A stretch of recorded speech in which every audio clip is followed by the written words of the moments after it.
Eu estou chamando essa pequena série que eu vou ministrar de Ser Cristão nos Dias de Hoje, estudos na carta de Paulo aos Colossenses. E eu quero começar essa série com um tema: corrigindo o foco do nosso olhar.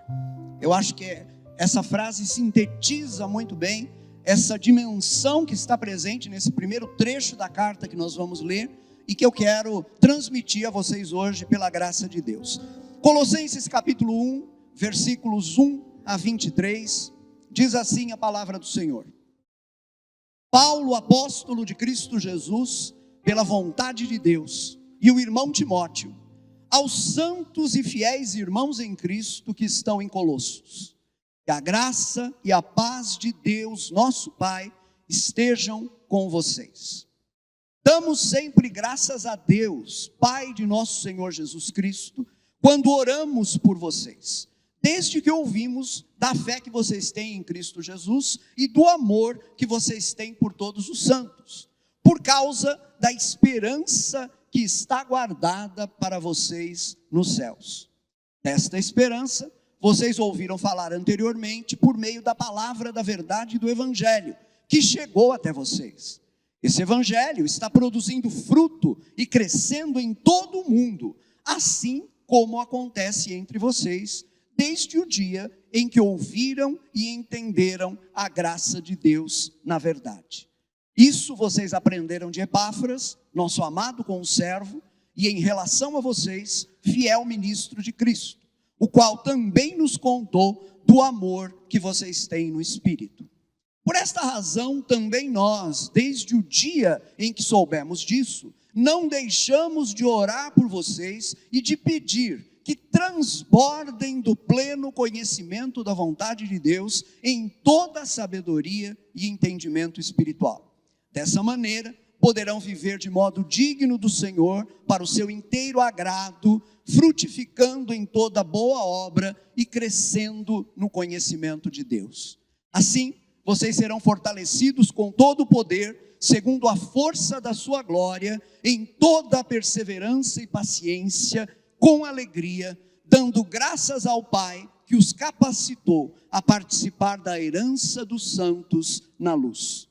Ele nos libertou do poder das trevas e nos transportou para o reino do seu Filho amado, em quem temos a redenção, a remissão dos pecados. Ele é a imagem do Deus invisível, o primogênito de toda a criação, pois nele foram criadas todas as coisas, nos céus e sobre a terra, as visíveis e as invisíveis, sejam tronos, sejam soberanias, quer principados, quer potestades, tudo foi criado por meio dele e para ele. Ele é antes de todas as coisas, nele tudo subsiste. Ele é a cabeça do corpo, que é a igreja. Ele é o princípio, o primogênito dentre os mortos, para ter a primazia em todas as coisas, porque Deus achou por bem que nele residisse toda a plenitude, e que, havendo feito a paz pelo sangue da sua cruz,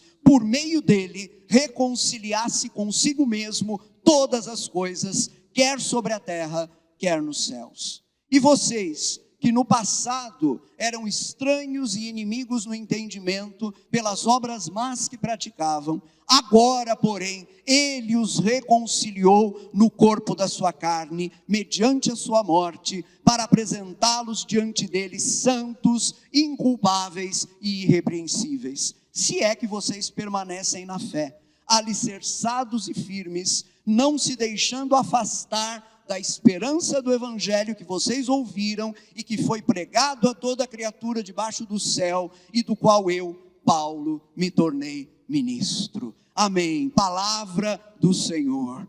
Aleluia. Meus queridos, por que eu escolhi a carta aos Colossenses para essa série que eu quero começar hoje? A primeira razão é muito óbvia, porque é uma parte da palavra de Deus, e isso não precisa de explicação, né? a Bíblia diz em 2 Timóteo 3,16, toda a escritura é inspirada por Deus e útil. E aí vem depois os detalhes da grande utilidade da palavra de Deus na nossa vida. Toda a escritura é útil, é inspirada por Deus, então qualquer parte que eu escolhesse aqui seria bem-vinda e apropriada. Agora, tem algumas razões aqui que eu acho interessante destacar para vocês logo no início, né? Uma vez que eu estou aqui introduzindo essa série como um todo, né?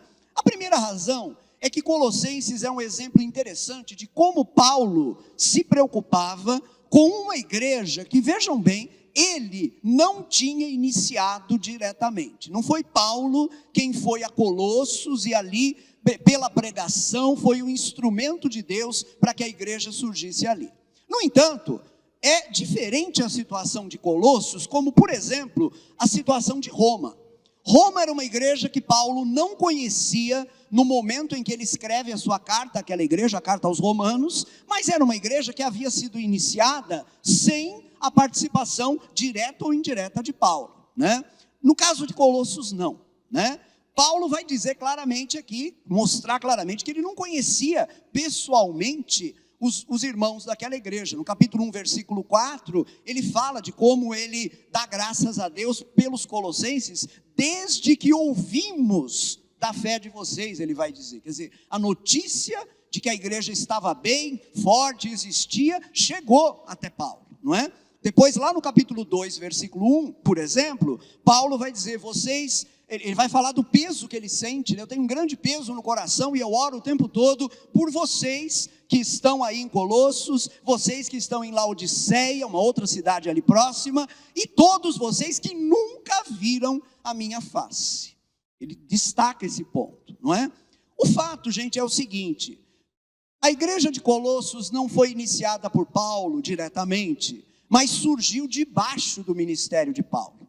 Porque na verdade foi alguém ligado ao ministério de Paulo, esse irmão mencionado na leitura, chamado Epáfras, que deu início à igreja naquela cidade. Para entender isso, a gente tem que ter em mente Atos capítulo 19, versículo 10,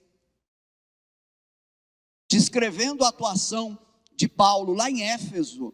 Lucas escreve o seguinte, Paulo fez isso durante 2 anos, isso o quê? O texto vai dizer um pouquinho acima, ele todos os dias alugou ali um espaço, uma escola filosófica que ficava vaga de tarde, ele alugou aquele espaço e ali ele pregava todos os dias, né? Então o texto diz, Paulo fez isso durante 2 anos, de modo que todos os habitantes da província da Ásia ouviram a palavra do Senhor, tanto judeus como gregos. Só que é muito interessante, durante 2 anos Paulo não saiu de Éfeso, mas o impacto do ministério de Paulo foi tamanho que toda a província da Ásia, é a chamada Ásia Menor, né? Um território que hoje faz parte ali da Turquia, toda a província da Ásia Menor ouviu a pregação do evangelho. Como é que isso aconteceu?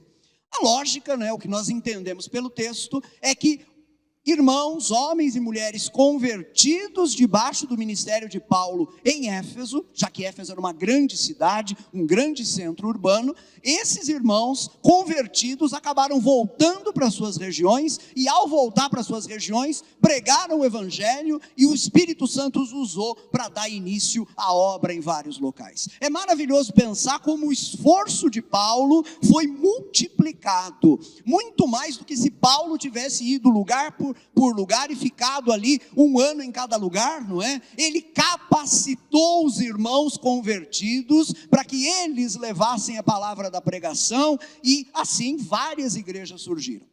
Nós entendemos que Epáfras está ligado ao surgimento de pelo menos 3 igrejas ali naquela região. A igreja de Colossos, a igreja de Laodiceia, que é aquela mesma igreja que vai ser mencionada também nas cartas do Apocalipse, nas mensagens que o Senhor Jesus manda às 7 igrejas no Apocalipse, e também a igreja da cidade de Hierápolis. Essas 3 igrejas tiveram início provavelmente por conta do ministério desse homem Epáfras. Agora, há uma característica acerca de Colossos que é o seguinte, Colossos é uma cidade que no passado havia sido muito importante, justamente porque ela ficava bem na rota comercial, ela está ali mais ou menos a sudeste da Ásia Menor, a oeste a 160 quilômetros de Colossos fica Éfeso, e a leste, a 640 quilômetros de Colossos, fica o rio Eufrates.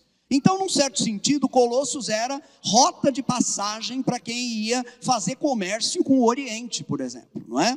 O problema é que algumas décadas antes, o brilho de Colossos se perdeu quando duas outras cidades foram fundadas ali perto, justamente a cidade de Laodiceia, que acabou se tornando a capital do distrito, e a cidade de Hierápolis. Essas cidades acabaram crescendo mais e roubaram a glória de Colossos, né? Mas havia gente ali para ser salva, e o evangelho chegou ali pelas mãos fiéis desse homem chamado Epáfras. A igreja teve início. Tem uma série de coisas interessantes sobre a igreja de Colossos. Por exemplo, a gente percebe aqui mesmo pela carta de Colossenses, vocês vão ver isso à medida que forem lendo, lá no capítulo 4, versículo 9, a gente percebe que Onésimo era daquela região. Esse Onésimo, que é o escravo fugido, que se converteu com Paulo lá em Roma, e que volta para casa. Depois, inclusive, ele deve ter sido o portador dessa carta, não é? Ele leva essa carta de volta, né? Ele era dali, daquela região, né? Filemon, o senhor desse escravo, aquele que havia perdido o escravo, era também dali e era membro da igreja. E é muito provável que a igreja se reunisse na casa de Filemon, né? Provavelmente uma casa ampla, um homem de posses, não é? Uma casa que podia receber um grande número de irmãos. E nós sabemos também que a liderança daquela igreja deve ter estado nas mãos desse irmão chamado Epáfras, e também de um outro irmão mencionado aqui no capítulo 4, versículo 17, chamado Arquipo, né?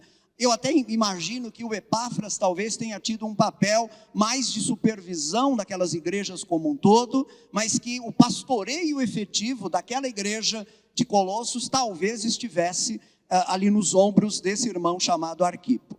Então, é interessante pensar isso. Como é que Paulo lida, como é que Paulo se relaciona com uma igreja com a qual ele tem um grande peso, uma grande preocupação, porque surgiu debaixo do ministério dele, mas que ele mesmo não conhecia pessoalmente. Essa é uma boa razão, imagino, para nós considerarmos o tema.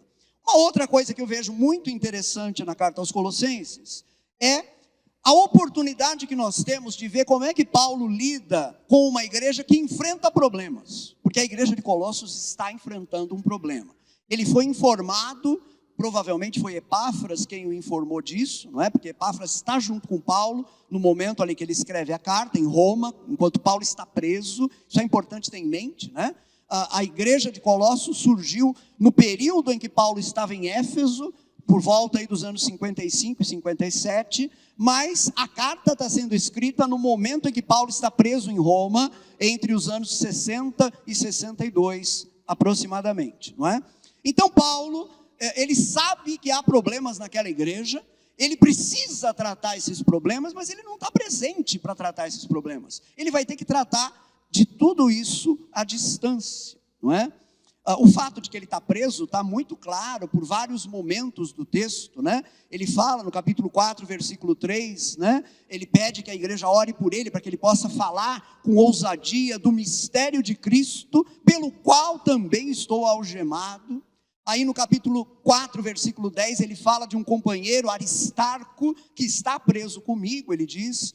E eu acho muito tocante a maneira como Paulo encerra essa carta, no capítulo 4, versículo 18, quando ele diz: lembrem-se das minhas algemas, né? Então ele está o tempo todo lembrando aqueles irmãos de que ele está nessa situação difícil, mas mesmo assim, ele entende que o Espírito Santo pode, através desse recurso da carta, tratar os problemas que estão acontecendo naquela igreja.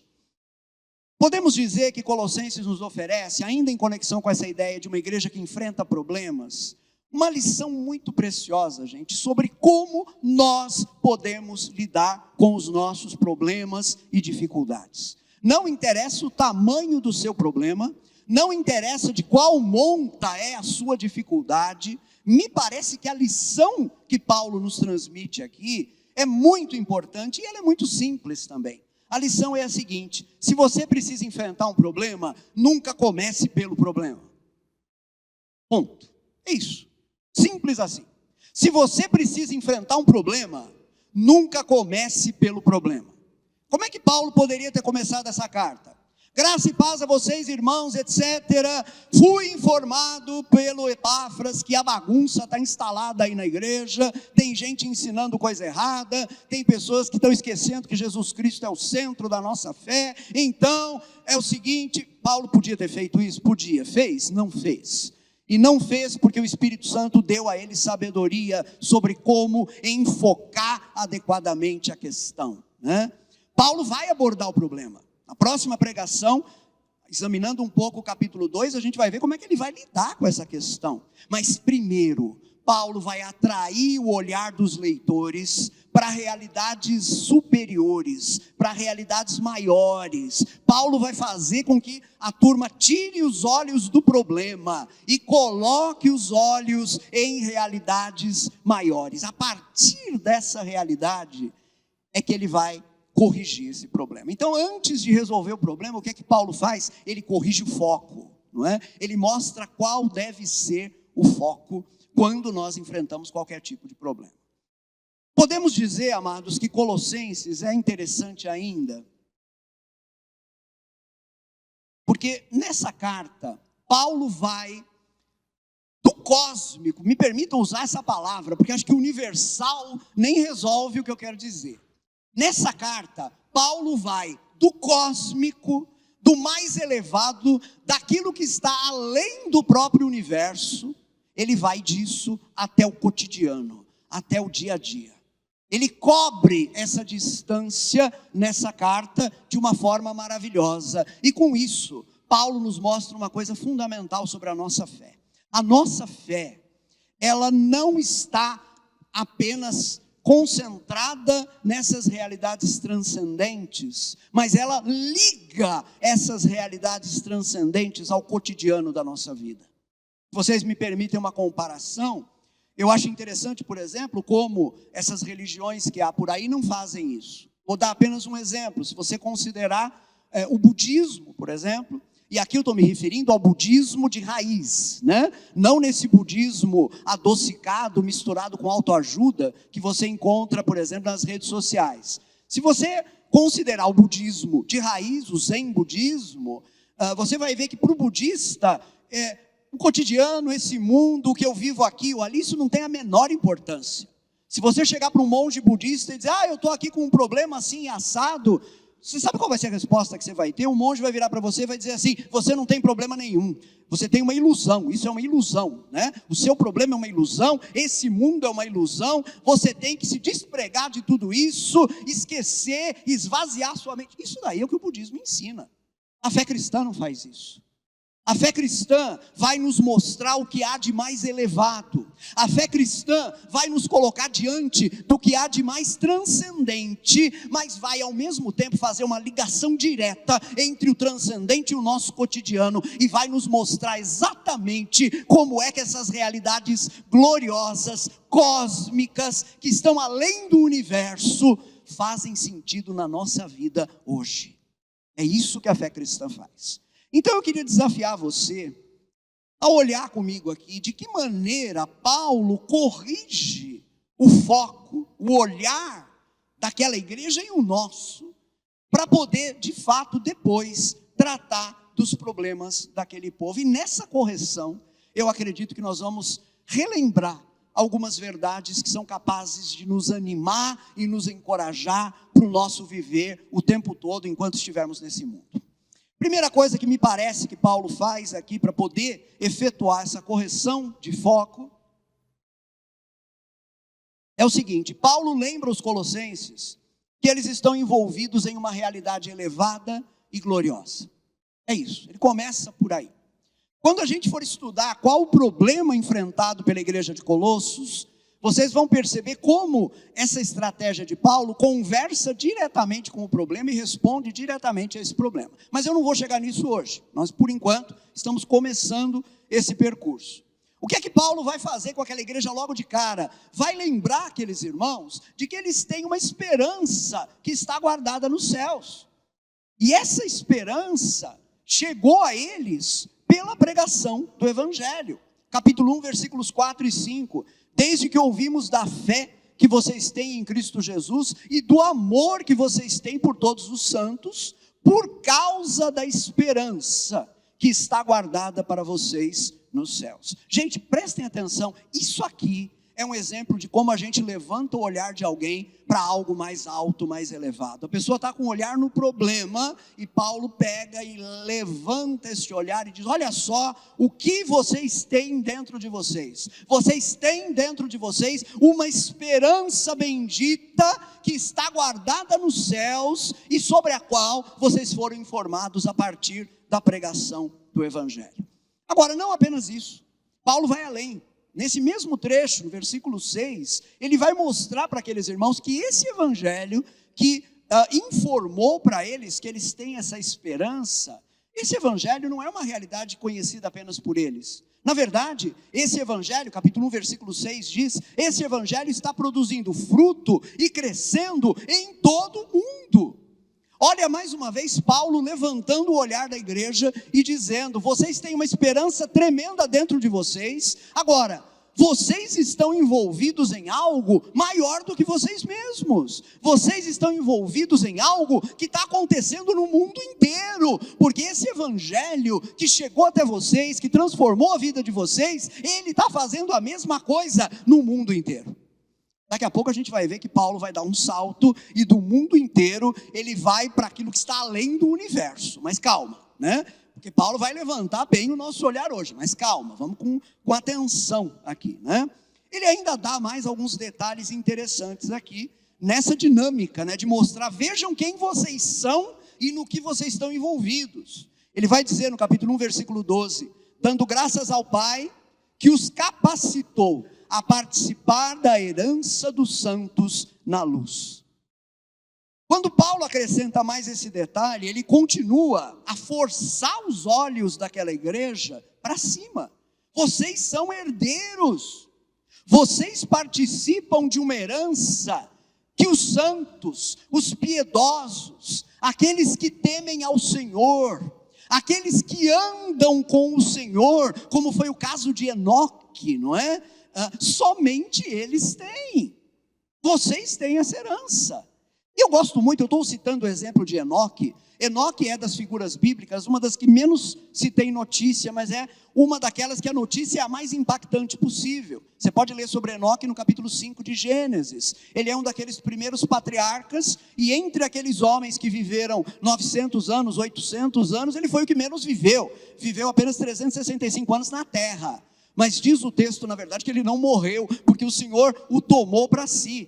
O texto bíblico diz: Enoque andou com Deus, e Deus o tomou para si. Ele teve tanta comunhão com Deus, que chegou um momento que Deus disse assim: Enoque, vem para cá, é mais fácil você ficar por aqui logo de uma vez. E Enoque foi estar com o Senhor. Há dois homens, de acordo com a Sagrada Escritura, que nunca provaram a morte. Esses dois homens foram Enoque e Elias. Os dois foram tomados vivos e foram levados para a presença do Senhor. Agora, a ideia de Enoque andou com Deus, para mim é muito forte.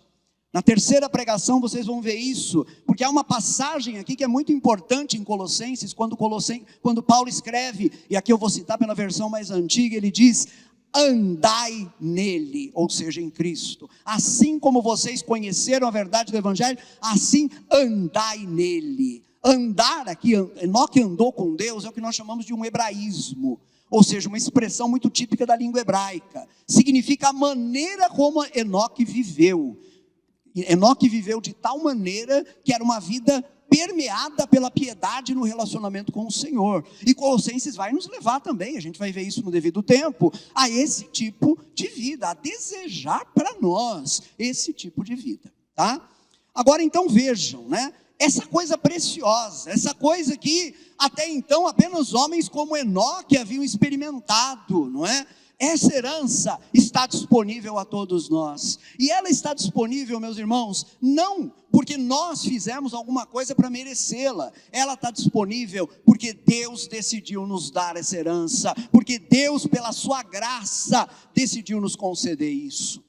Percebam que tem um consolo muito grande, eu entendo, há um consolo muito grande em nós sabermos que nós somos herdeiros. Puxa vida, eu tenho uma herança, que coisa fantástica. Mas há um consolo ainda maior em saber que essa herança eu tenho não pelos meus méritos, não porque eu mereci, não por causa de qualquer coisa que eu fiz, mas por causa exclusivamente da graça de Deus. Que bênção saber disso, que grande segurança eu tenho, porque se dependesse de mim, qualquer coisa que eu faça, eu posso perder essa herança, mas não depende de mim, depende do Senhor que me concedeu essa bênção. Louvado seja o nome do Senhor. Agora, amados, a pergunta aqui inevitável é a seguinte: para onde nós estamos dirigindo o nosso olhar? Será que no meio das crises e problemas, parte do nosso desânimo não está em nós olharmos baixo demais? Será que parte do nosso desânimo não está em nós ficarmos encarando as coisas apenas no nosso nível, ao invés de levantarmos o nosso olhar para essas realidades tremendas que a palavra de Deus nos apresenta? Convite que Paulo, aqui inspirado por Deus, nos faz, é para erguermos os nossos olhos, primeiro, para a esperança que nós temos. Já vimos isso aqui nos versículos 4 e 5, mas Colossenses 1, 27 também continua nessa ênfase. A estes, o estes aqui é uma referência aos irmãos, os santos, né? A estes, aos seus santos, Deus quis dar a conhecer a riqueza da glória deste mistério entre os gentios, entre os que não são judeus, que é Cristo em vocês, a esperança da glória. Aqui essa esperança que nós temos fica um pouquinho mais clara para nós. Que esperança é essa? Não é qualquer esperança, amados, é o próprio Cristo. Ele é a nossa esperança. Hoje, o nosso Senhor Jesus, o seu corpo ressuscitado, está na glória, está sentado à direita de Deus Pai. Um dia, Ele vai retornar a esse mundo em glória. Mas neste momento, esse Cristo ressuscitado já está presente em mim e em você, através do Espírito Santo. E Paulo chama isso de Cristo em vocês, a esperança da glória. O mais elevado, aquele que está além de todo o universo, como a gente vai ver daqui a pouco, Ele habita dentro de você. Deus seja louvado por isso. Não é qualquer esperança. Vamos erguer os olhos para isso. Agora, ele também nos desafia aqui a olhar para essa herança que nós temos. Herança significa, bom, alguma coisa que eu tenho, mas que eu ainda não usufruo plenamente. Eu ainda não entrei totalmente na posse dela. Mas vamos ler aqui o que Paulo vai nos dizer, né? Aqui no versículo 12 já vimos, dando graças ao Pai, que os capacitou, não foi por vocês mesmos, não foi no seu poder, né? Foi Ele que os capacitou a participar da herança dos santos na luz. Agora vejam como Pedro descreve essa herança que nós temos. 1 Pedro 1, versículos 3 a 5. Bendito seja o Deus e Pai de nosso Senhor Jesus Cristo, que segundo a sua grande misericórdia, nos regenerou para uma viva esperança, mediante a ressurreição de Jesus Cristo dentre os mortos, para uma herança que não pode ser destruída, que não fica manchada, que não murcha, e que está reservada nos céus para vocês. Aleluia! Meus irmãos, que coisa fantástica, muito melhor do que qualquer herança que eu possa ter aqui.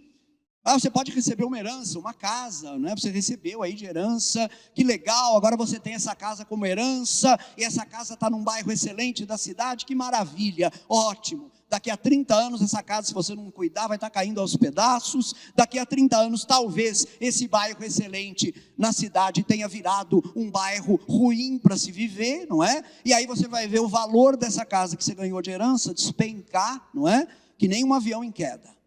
As heranças sofrem isso. O dinheiro no banco pode ser corroído pela inflação, pode ser tomado aí por algum maluco do poder que decide de novo confiscar o dinheiro do povo. Isso pode acontecer. Agora, com essa herança que nós temos nos céus, isso é impossível de acontecer, porque Pedro assim relaciona aqui uma série de palavras ao descrever essa herança, né? Ela não pode ser destruída, ela não fica manchada, ela não murcha. Ela está reservada para nós. Amém, amados? É isso que nós temos. Então, por favor, meu querido, levanta o teu olhar, tira o teu olhar do problema, tira o teu olhar disso que está atormentando você, e olhe aquilo que você tem em Deus como realidade na sua vida. Agora, em segundo lugar, Paulo vai ampliar a coisa aqui, vai fazer a gente olhar ainda mais para cima. Paulo vai lembrar, em segundo lugar, os colossenses, que eles já foram alvo do agir salvador de Deus em suas vidas. Isso aqui é muito importante, amados. Paulo não se limita a fazer os colossenses levantarem os olhos para essa esperança maravilhosa e para essa herança que está reservada para eles. Percebam as palavras: esperança é algo que eu espero. Vejam, eu tenho certeza, mas eu ainda não entrei nisso plenamente. E só vou viver isso plenamente quando eu estiver com o Senhor, não é? Ou quando eu partir para Ele, ou quando Ele vier para encerrar todas as coisas e criar novos céus e nova terra. Então, por enquanto, eu estou esperando. Por enquanto, trata-se de uma herança. Então, parece que tudo está meio que no futuro, né? Eu espero, é uma herança, mas Paulo vai dizer, não apenas isso. É verdade, sim, não podemos esquecer, nós temos essa esperança. E como é maravilhoso dizer isso hoje, no contexto de um mundo que não tem esperança nenhuma. Eu vivo cercado por pessoas que acreditam que o mundo deve acabar daqui a 3 ou 4 ou 5 décadas no máximo, por causa da crise ecológica. A crise ecológica é uma coisa séria, você tem que continuar separando o seu lixo, por favor, e tem que ser responsável, mas, entendam bem, o mundo não vai acabar daqui a 40 ou 50 anos por causa da crise ecológica. O mundo não vai acabar por causa de uma crise nuclear. O mundo não vai acabar por causa de uma guerra. Porque este mundo e a sua história repousam nas mãos do nosso Deus. E Ele vai cumprir nesse mundo tudo aquilo que Ele prometeu fazer. Agora, essa é uma esperança que só quem tem fé tem.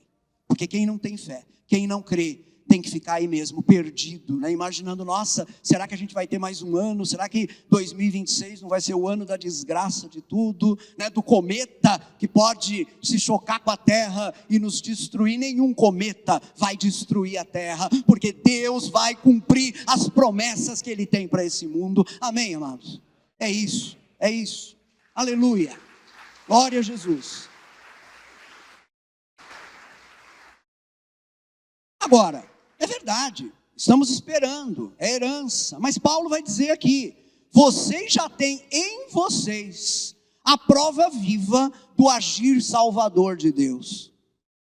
Colossenses 1, 13 e 14, Ele, Deus Pai, Ele nos libertou do poder das trevas e nos transportou para o reino do seu Filho amado, em quem temos a redenção, a remissão dos pecados. Gente, alguma coisa cósmica já aconteceu com você. Você estava no reino das trevas, você era escravo do reino das trevas.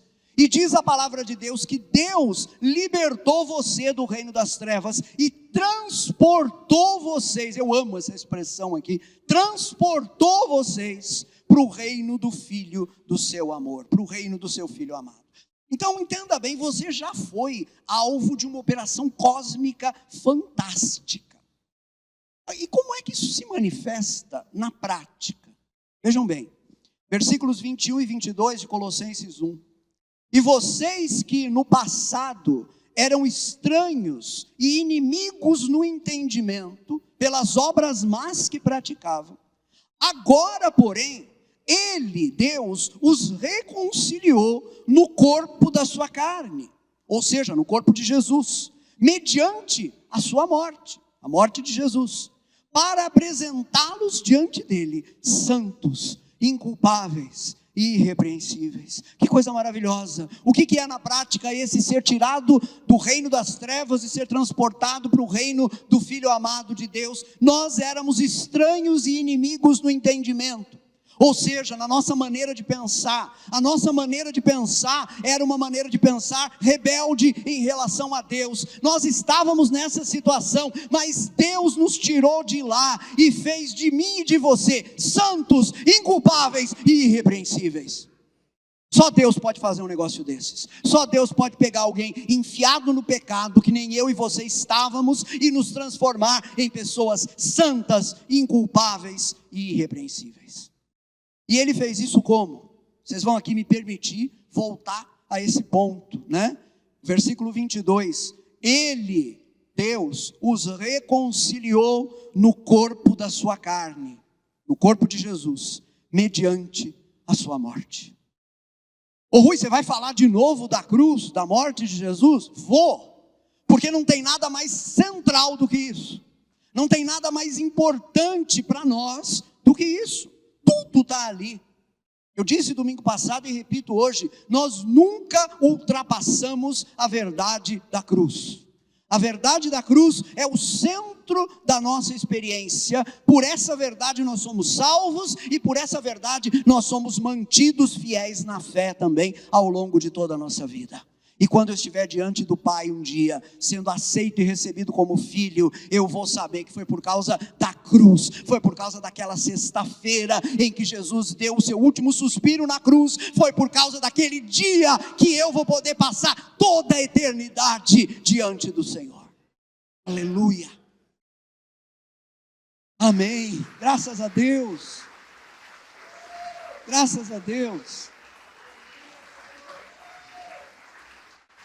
Se alguém acha que eu estou me repetindo demais quando eu falo da cruz, eu peço licença para dizer que eu estou apenas seguindo o exemplo de Paulo. Porque Paulo mesmo fala da cruz o tempo todo, e um pouquinho antes aqui no capítulo 1, olha o que ele tinha escrito, versículos 19 e 20. Porque Deus achou por bem que nele, ou seja, em Jesus, residisse toda a plenitude. Nós vamos entender essa palavra quando formos ver qual era o problema que a igreja estava enfrentando, veremos isso na próxima pregação. Porque Deus achou por bem que nele, em Jesus, residisse toda a plenitude, e que havendo feito a paz pelo sangue da sua cruz, por meio dele, reconciliasse consigo mesmo todas as coisas, quer sobre a terra, quer nos céus. Gente, olha que coisa doida, Paulo está levantando o nosso olhar, né? Ele já levantou bastante o nosso olhar, mas agora ele faz a gente olhar para uma altura que coloca o Everest como se fosse um montinho de areia na praia. O Everest tem mais de 9.000 metros de altura, mas diante dessa verdade, o Everest parece um montinho desse tamanho. Paulo está dizendo aqui que a obra de Cristo na cruz nos reconciliou com Deus, mas a obra de Cristo na cruz também vai agir para reconciliar com Deus todas as coisas, tanto nos céus como na terra. Não tem nada mais cósmico do que aquilo que aconteceu na cruz, naquela sexta-feira. E diante disso, eu pergunto de novo, para onde você está olhando? A gente tem uma esperança nos céus, essa esperança é o próprio Jesus. Nós temos uma herança que nunca vai ser roubada de nós.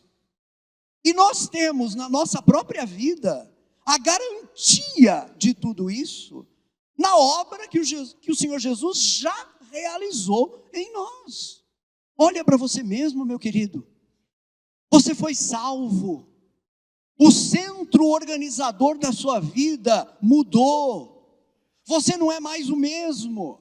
Você antes vivia para você, para o seu egoísmo, agora não. Mudou a sua vida. Você antes desejava uma série de coisas desagradáveis a Deus, agora não, agora você quer a vontade de Deus na sua vida. O que aconteceu com você?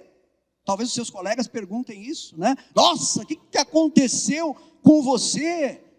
E você pode responder dizendo assim: depois que eu entreguei minha vida ao Senhor Jesus, o Espírito Santo passou a habitar em mim, e Ele mudou tudo em mim. O foco da minha vida, os meus sonhos, os meus desejos, o que eu quero, o que eu não quero, mudou tudo.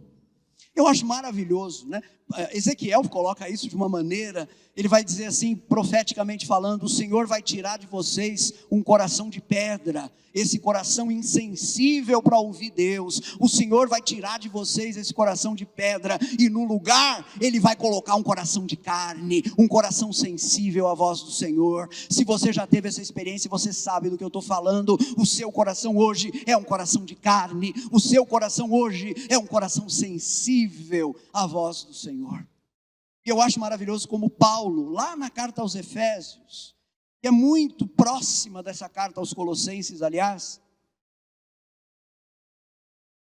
Paulo vai escrever o seguinte: nele, Efésios 1, versículos 13 e 14, nele, ou seja, em Cristo, também vocês, depois que ouviram a palavra da verdade, o evangelho da sua salvação, tendo nele também crido, receberam o selo do Espírito Santo da promessa.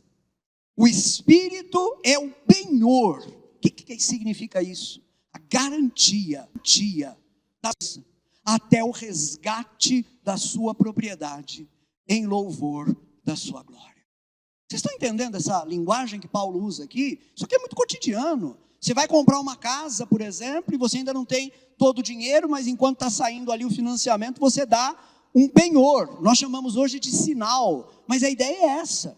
Aquele dinheiro ali é um penhor. Se por acaso você romper e não comprar, aquele dinheiro vai ficar com o proprietário da casa, você nunca mais vai ver. Mas você não vai fazer isso, você vai juntar também o resto e vai comprar totalmente aquela propriedade. Meus queridos, Deus colocou o Espírito Santo em nós como garantia de que Ele não vai nos abandonar, como garantia de que Ele não vai nos deixar para trás, como garantia de que Ele vai concluir em nós a boa obra que Ele começou. Como é que você pode ter tanta certeza disso? Porque o Espírito Santo habita em mim.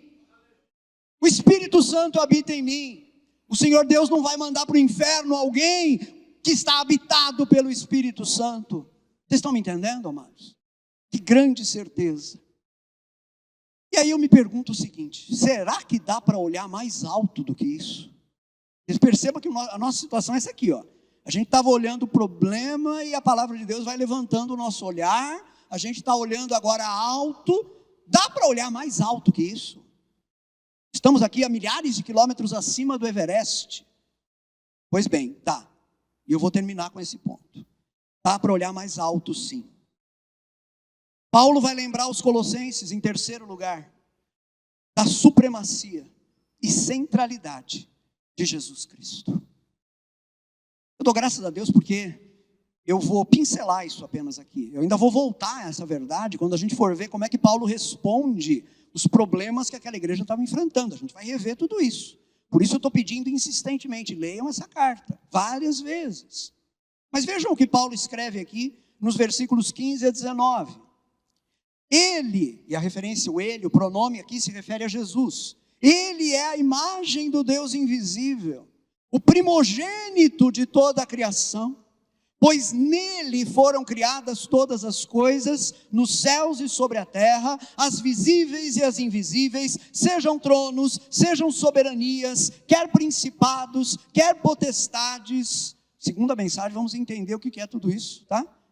Tudo foi criado por meio dele e para ele.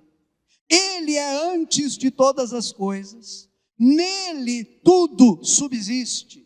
Ele é a cabeça do corpo, que é a igreja. Falaremos disso na terceira pregação, na quarta, aliás. Ele é o princípio, o primogênito dentre os mortos, para ter a primazia, o primeiro lugar em todas as coisas, porque Deus achou por bem que nele residisse toda a plenitude. Eu peço sua atenção para esse ponto. Como eu disse, aqui nós estamos olhando para o mais alto que é possível. Paulo está chegando aqui ao cume, ao ponto mais alto do argumento dele nessa parte inicial da carta. Ele está nos mostrando aqui, e o importante para nós aqui, como eu disse, daqui a pouco, na sequência, a gente vai ver como é que Paulo, através desse argumento, ele responde aos problemas que aquela igreja estava enfrentando. Mas por enquanto, o que nos interessa é permitir que o nosso olhar acompanhe o olhar de Paulo. Nós estamos subindo o nosso olhar, vamos permitir que o nosso olhar acompanhe o de Paulo, né? Paulo aqui está nos colocando diante do significado cósmico que Cristo possui. Deixa eu dizer uma coisa importante, meus queridos. Jesus Cristo não foi apenas o homem de Nazaré. Vocês entendem o que eu quero dizer?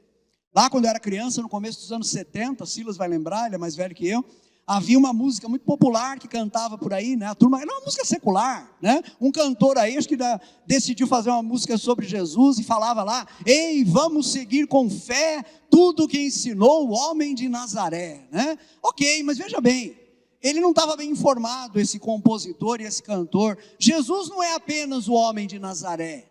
É verdade, ele foi humano sim, ele é humano ainda, ele continua humano. Jesus é humano a partir do momento em que o verbo de Deus se faz carne no ventre de Maria. Mas antes disso, ele já era a segunda pessoa da Santíssima Trindade, ele já era o Cristo eterno de Deus, o verbo eterno de Deus, coeterno junto com Deus, igual a Deus. Não cremos em três deuses, cremos apenas em um Deus, nós cristãos, mas esse Deus existe em três pessoas, o Pai, o Filho e o Espírito Santo. Cristo é essa realidade divina que existe desde sempre. E vejam aqui as expressões que Paulo usa no versículo 16, nele foram criadas todas as coisas. Tudo aquilo que você lê em Gênesis 1 está acontecendo ali em Jesus, ou seja, na participação de Jesus, com a participação de Jesus. Versículo 16 ainda, tudo foi criado por meio dele e para ele. Coisa fantástica, a criação inteira tem um único alvo, a criação inteira tem um único objetivo, e este objetivo é Jesus Cristo. Versículo 17 vai dizer, ele é antes de todas as coisas. Quando Jesus nasceu de Maria, ele já tinha uma história passada que vinha desde toda a eternidade, vocês estão entendendo? O verbo eterno de Deus é antes de todas as coisas. E no versículo 17 tem essa coisa impressionante, que é essa expressão, nele tudo subsiste. Em outras palavras, todas as coisas que existem, existem nele, repousam nele. Essa é a ideia. O universo inteiro repousa em Jesus Cristo. Alguns domingos atrás, antes do culto, eu conversava com um irmão. Esse irmão que estava conversando com outro irmão também, ele me disse, a gente estava conversando aqui sobre esse meteoro que caiu e destruiu, né, os dinossauros na Terra. Então eles me mostraram inclusive uma foto do lugar que se supõe ser o lugar em que esse meteoro caiu. E conversando ali eu disse para eles, pois é, a questão é que a gente sabe, aquilo que eu já falei para vocês, vou repetir agora, a gente sabe que nenhum meteoro vai destruir esse mundo e vai destruir a nós seres humanos, porque Deus vai cumprir as suas promessas em nós. Mas como é que você pode ter tanta certeza disso? Porque a palavra de Deus diz que tudo o que existe repousa no Senhor Jesus. O Senhor Jesus tem o universo na palma da mão, como diz um velho hino em inglês. Ele tem o universo na palma da mão. Paulo vai além ainda. Ele é a imagem do Deus invisível, diz o capítulo 1, versículo 15. O que quer dizer isso? Significa que em Jesus, nós olhamos e vemos Jesus, mas vemos também o Pai, Deus o Pai, que ninguém pode ver, né? Como diz a palavra de Deus, e Deus o Espírito Santo. Nós vemos a Santíssima Trindade inteira em Jesus. É em Jesus que a glória de Deus pode ser vista. Num outro texto, Paulo vai colocar isso da seguinte maneira, em 2 Coríntios capítulo 4, versículo 6.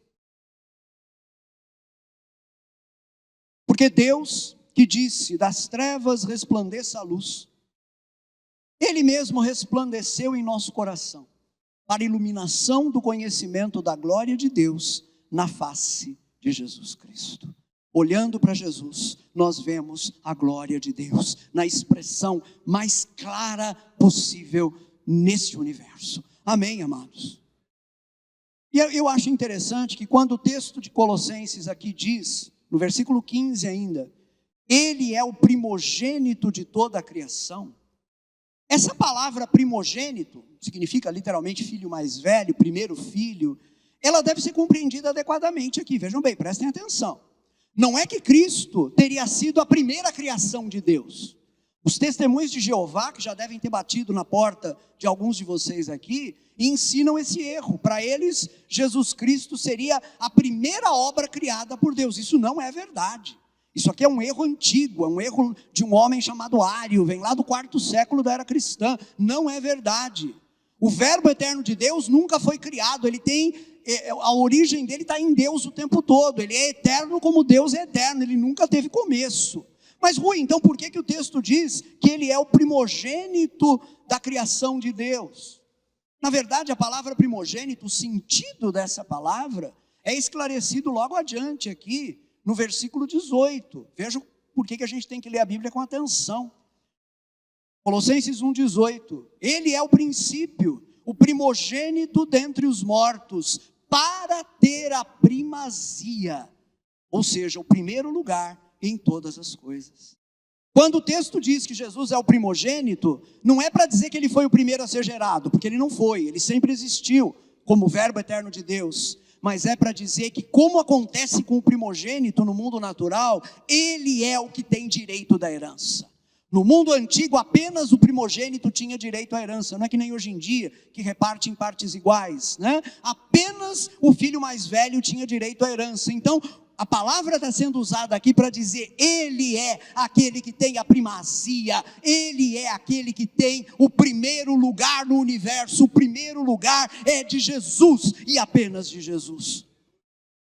Esse é Cristo, o nosso Senhor, amém? É esse Cristo, que está além de todas as coisas, que existe desde sempre. É esse Cristo, em cuja mão está o universo inteiro. É esse Cristo que habita dentro de mim e de você. Agora, meu irmão, deixa eu dizer uma coisa. Não é possível olhar para mais alto do que isso. Porque não há nada mais alto. Eu disse em algum momento no começo, nós estamos falando aqui não do universo apenas. Nós estamos falando daquele que está além do universo. Nós estamos falando daquele que sustenta o universo. Hebreus capítulo 1, versículo 3, diz assim: o Filho, que é o resplendor da glória de Deus, e a expressão exata do seu ser, sustentando todas as coisas pela sua palavra poderosa. Ele sustenta todas as coisas. O mundo não vai entrar em colapso, não é, Silas? A gente conversava sobre isso. Os átomos não vão guerrear entre si, porque Ele sustenta todas as coisas. Agora, se Ele sustenta todas as coisas, se Ele coloca em ordem todo o universo, se as órbitas não se perdem por causa desse poder agregador que o verbo de Deus tem, eu convido você a olhar para a sua vida. Você acha que esse problema vai derrotar você? Você acha que essa dificuldade que você está enfrentando é maior do que esse Cristo que governa sobre tudo? Meu querido irmão, agora sim, depois de ter olhado para as maiores alturas, agora sim, olha para o seu problema agora. Olha para ele agora. Eu estou desempregado, a conta vai estourar amanhã, faz 3 meses que eu não tenho cliente. Olha para o seu problema agora. Meu casamento está em dificuldade, eu estou com um diagnóstico de uma doença terminal. Olha para o seu problema agora, porque o seu olhar agora está calibrado. E aquele problema que quando você entrou aqui parecia imenso, parecia o Everest dos problemas, esse problema agora tem o devido tamanho dele. Meu querido irmão, minha querida irmã, diga para você mesmo: você não tem grandes problemas, você tem um grande Deus. Percebe a diferença agora dessa resposta cristã, daquela que é dada pelo budismo? O budismo vai dizer: não, você não tem problema, é só uma ilusão. Tá bom, então vai lidar você com a minha conta que vai estourar amanhã. Você está dizendo que é apenas ilusão, mas eu tenho que fazer quimioterapia e radioterapia. Como é que você lida com essa ilusão? Não é assim que a fé cristã enfrenta problemas. A fé cristã enfrenta problemas dizendo: o problema existe, o problema é concreto, o problema está aqui, mas o nosso Deus é maior do que esse e é maior do que qualquer problema. Aleluia, aleluia, aleluia. Graças a Deus. Fique em pé comigo, por favor.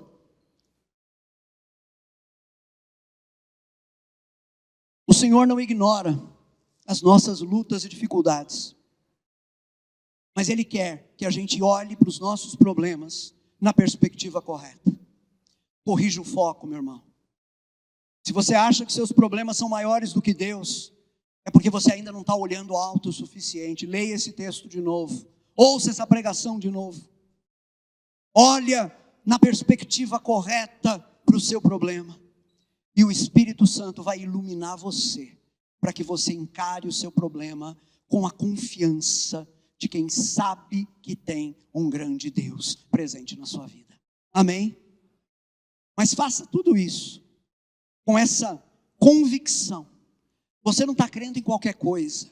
Não é fé na fé. Não é esse emocionalismo barato por aí do tipo, acredite porque o universo vai conspirar. O universo não conspira, o universo não faz nada.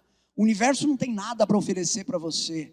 Quem cuida de você é aquele que criou o universo e que continua tendo o universo na palma da sua mão.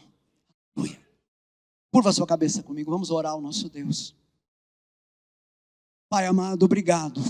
Obrigado pela tua palavra. Como a tua palavra nos abençoa, Pai. Como a tua palavra nos corrige. Como a tua palavra nos ensina.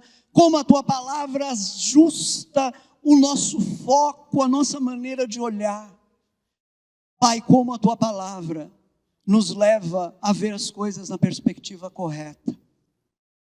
Que o teu Espírito Santo aplique essa verdade na vida de cada um de nós.